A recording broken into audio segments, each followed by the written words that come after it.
বন্ধুরা, কেমন আছো তোমরা? আশা করি তোমরা খুব ভালো আছো। তো আমিও ভালো আছি। তো দেখো, আজকে আমি মটন কষা রেসিপি করব।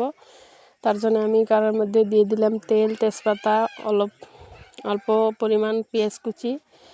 এগুলো ভালো করে ভাজা হলে অল্প জিরা দিয়ে দিব গ্রানের জন্য। তারপর আমি বেটে রাখা মশলাগুলো দিয়ে ভালো করে তেলের মধ্যে ভেজে নিব। যখনই ভাজা হয়ে যাব, তারপরে এটাতে আমি মটনগুলোকে দিয়ে দিব। ধুয়ে রাখা মটন দিয়ে দিব। এবার আমি মটনগুলো দিয়ে দিচ্ছি।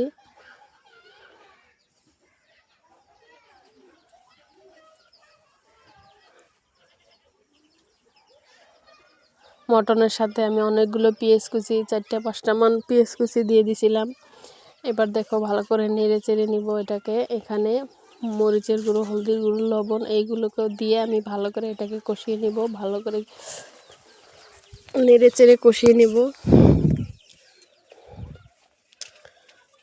তো বন্ধুরা, দেখতে পাচ্ছ আমি ভালো করে কষিয়ে নিচ্ছি মটনটা।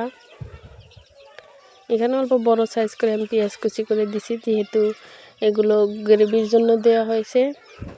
তো এবার আমি অল্প একটু জল দিয়ে দিলাম মটনটা সিদ্ধ হওয়ার জন্য, যাতে হাফ সিদ্ধ হয়ে যায়। তারপর আমি এটাকে ঢাকনা দিয়ে ঢেকে 10 মিনিট রেখে দিব।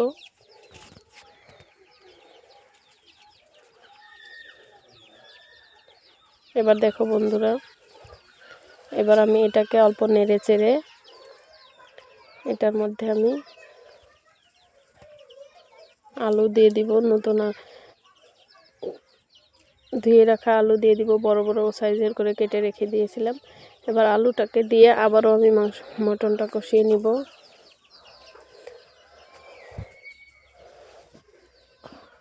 আলুটা দেওয়ার পর অল্প পানি দিয়ে কষিয়ে নিয়ে তারপর এটাকে একদম এই পানিটা শুকিয়ে যাওয়ার পর এবার আমি ঝোলের পানি দিয়ে দিব। এবার অল্প জাল করলেই হয়ে যাবে বন্ধুরা।